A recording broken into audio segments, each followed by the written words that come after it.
In today's video, we're addressing a common challenge many homemakers face. That is the challenge of overwhelm.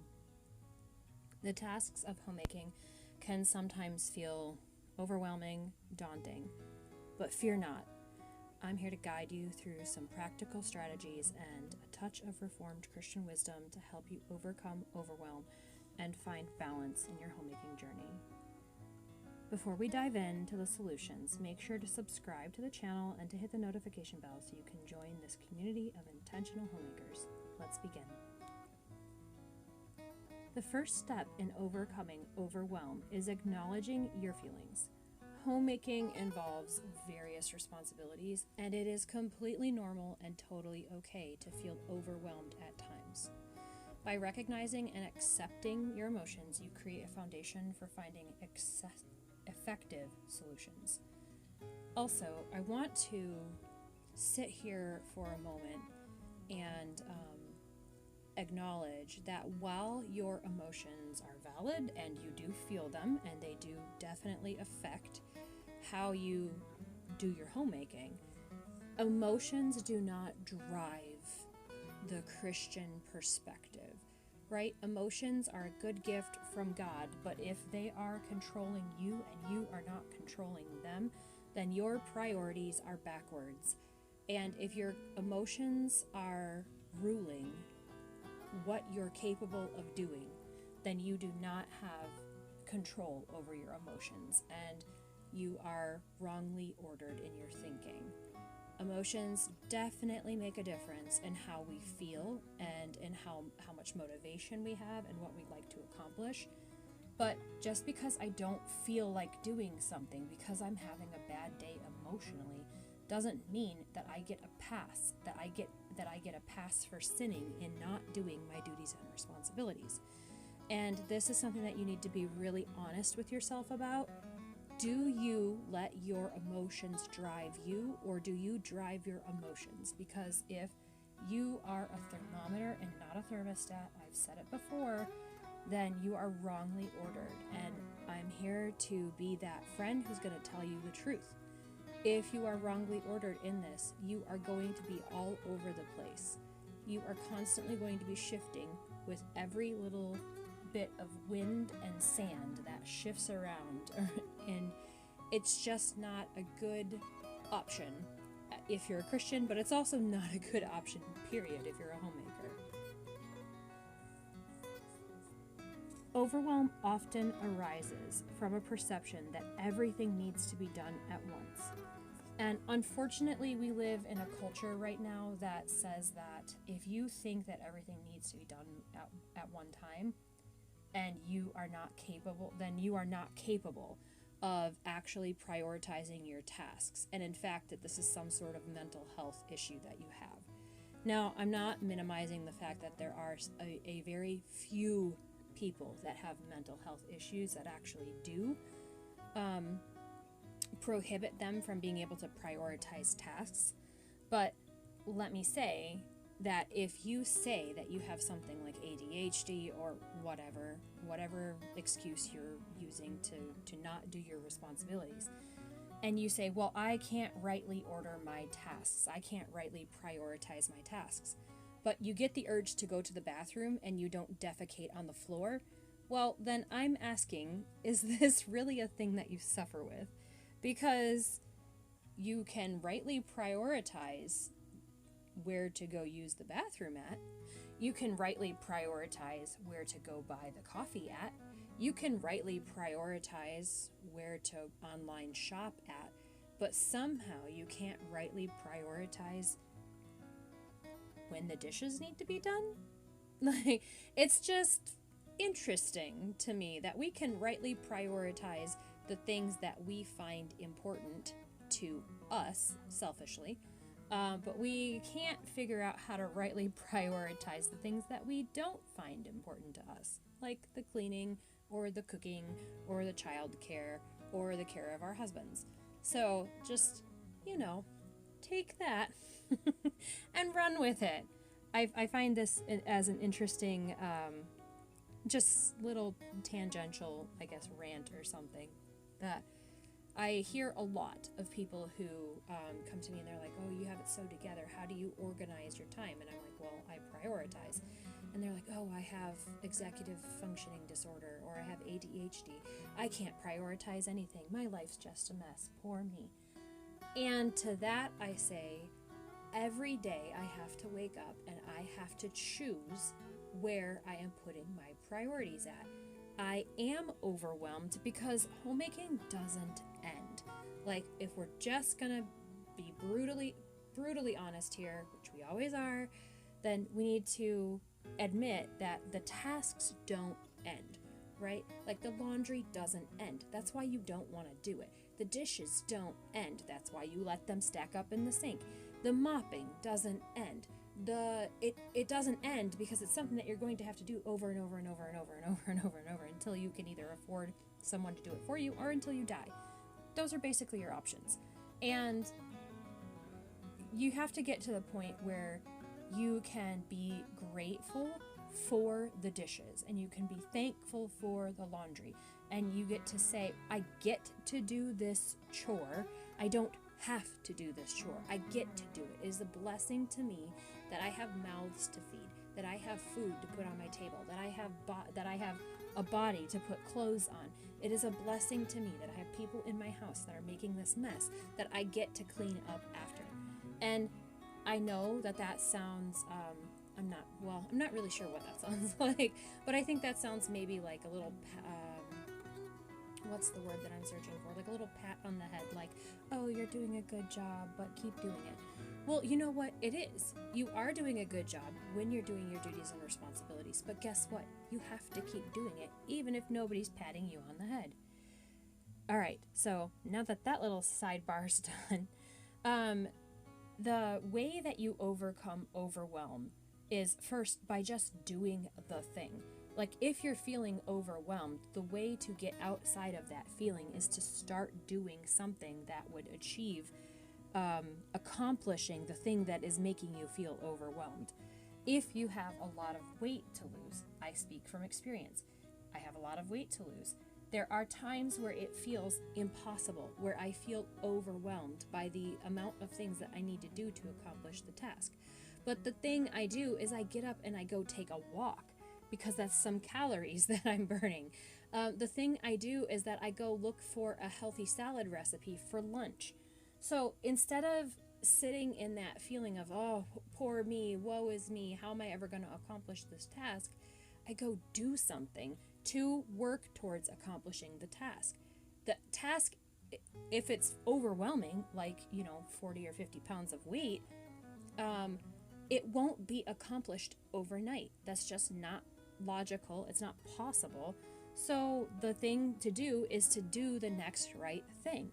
And the same is true within homemaking, right? If you have a really messy house and it feels impossible to upkeep it, then the thing to do is to not worry about how impossible it feels. The thing to do is to go upkeep it.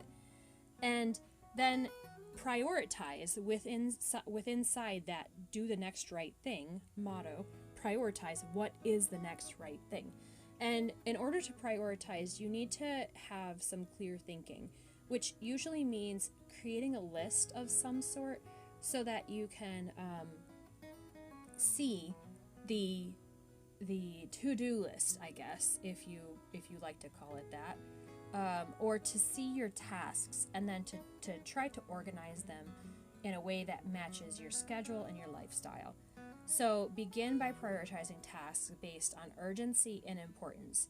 The laundry is urgent. If you don't wash it, your children go naked, right? That's an urgent task. Washing the curtains, not that urgent. That can be saved for a time when you have a little bit more mental fortitude to get that thing done. And what ends up happening is, as you do the laundry, as you get caught up on those things, you do create a mental fortitude. You create a muscle that gives you the ability to go wash the curtains too. And then it doesn't feel so overwhelming. The more you practice inside your homemaking, the better you get, and it's just like a muscle. The more you can flex and add another task. By breaking down your to-do list into manageable steps, you create a clearer path forward. So write down the things that you need to get done, and then start breaking it down into manageable steps that are easier to achieve. So let's just say that I have, let me think about a big task. Okay, so I have a library renovation that needs to get done, but it's not a priority right now. So in order to finish that library renovation, I need to make sure that I have the supplies to do it. Okay, now I need to make a list, supplies to order. Also, in order to finish that task, I need to write a list of things that need to be moved out of the library in order for the room to be completed. Also, I have another list of things that I need to purchase for that room to finish decorating it. So like I'll have several lists going at once, and it may be several months before I can even get to that particular task. Like right now, the library renovation is not at the top of the list. We have many other projects and many other things that we're focusing on before then. But just even going into that room doesn't create so much overwhelm for me, because I know that I have mentally parked all of the things on the to-do list for that room. It's all there. It's all written down. So when we are ready to tackle that room, I can just go get the list. I don't even have to ponder about what's on that list, what needs to be done.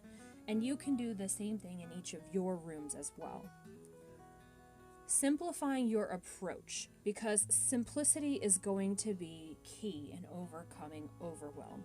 Evaluate your homemaking routines and identify the areas where you can simplify. This could be that you need to do a massive declutter of all of your living spaces.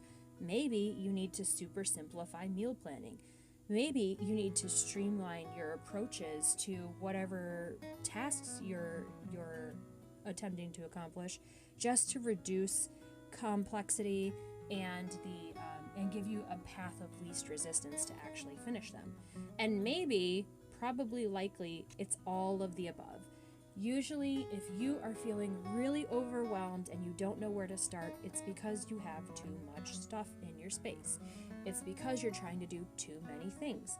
It's because you're not streamlining, you're not reducing complexity. You're not making it so that you have the path of least resistance to your goal. So, be honest with yourself.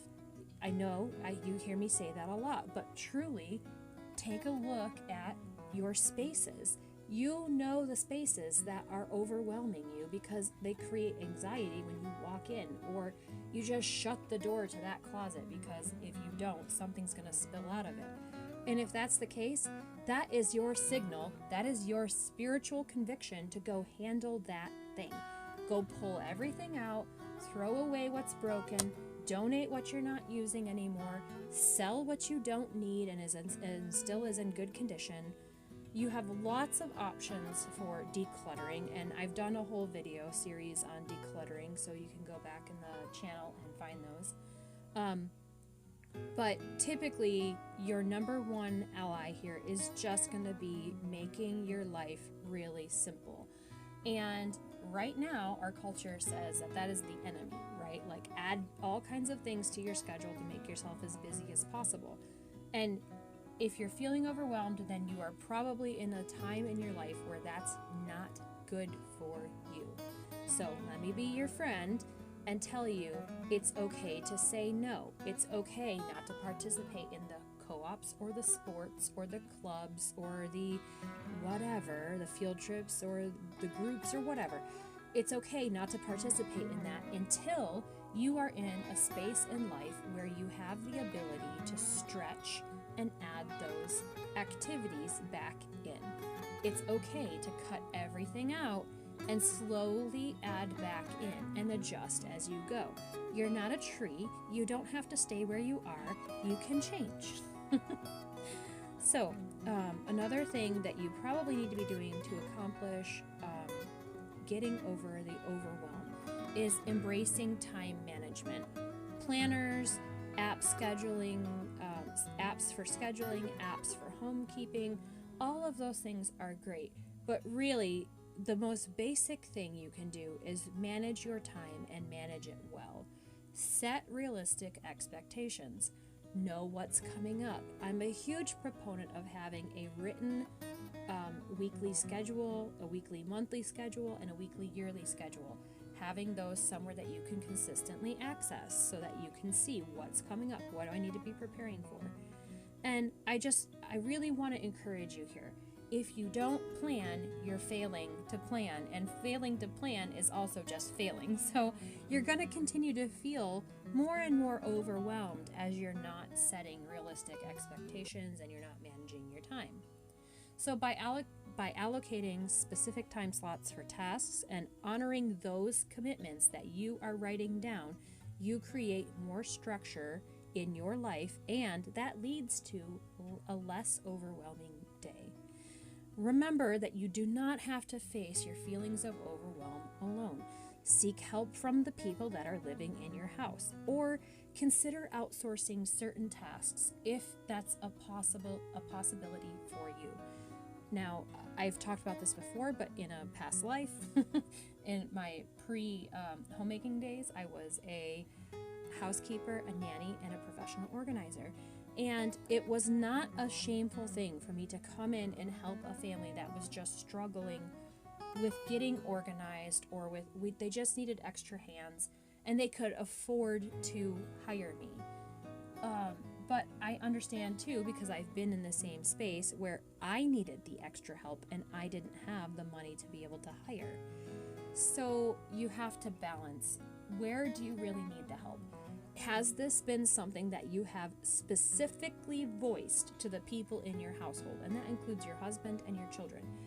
If there is a chore that is consistently not getting done and you feel overwhelmed because you don't have any more time, and you honestly don't have any more time to do the thing, then you need to enlist the help of the people in your household. This is going to be even your very young children. If there are tasks that you are not delegating because you're attempting to control, and there are tasks that can be delegated to free up time for you to be able to do the thing that needs to get done, then you need to start delegating. And you just need to be very militant about this. I know right now our current culture says that kids shouldn't be working and shouldn't be doing chores, and that's all hogwash. Kids absolutely do need to be contributing to the family. And, I heard this great saying, and I don't know who said it, but children are, shoulder children with some responsibility to keep their feet on the ground. And I really like that saying. So this is something that we have done with my son consistently. And, now he is very willing to jump in at 15 and help when it's needed. A good example of this is we just got hired to remove a palm tree from a lanai, and it was a very difficult task. It took 3 hours of digging by hand, and we couldn't use bigger tools because of where it was located at. And between me, my husband, and my 15-year-old son, we dug it out. We got it done. But my 15-year-old son had to put in a lot of sweat equity, and of course we shared the profits of the job from that. But he didn't complain. He just got in there and worked. And part of that is because from a very young age, he was always expected to contribute. He was always expected to work. And I'm talking probably starting around the age of 18 months, 2 years old, he was expected to help around the house. He was at home with me. He had to help. He learned to cook at a very young age so that he could make himself lunches, so that if I had to work through lunches, which frequently did happen when he was much younger, that he could make himself a lunch. So there are just things that you have got to delegate out. There are tasks that you have got to get help with. A supportive network lightens the load. It reminds you that you're not alone, and it just gives you some breathing room on your homemaking journey. Congratulations, you're now armed with some encouraging strategies to overcome overwhelm in your homemaking. Remember, overwhelm is a challenge, and it needs to be met with both intention and grace. If you found these insights helpful, consider sharing this video with others who might be seeking the same sort of help in their homemaking efforts. And don't forget to subscribe for more guidance on intentional living from a Reformed Christian perspective. Sola Deo Gloria. Bye-bye.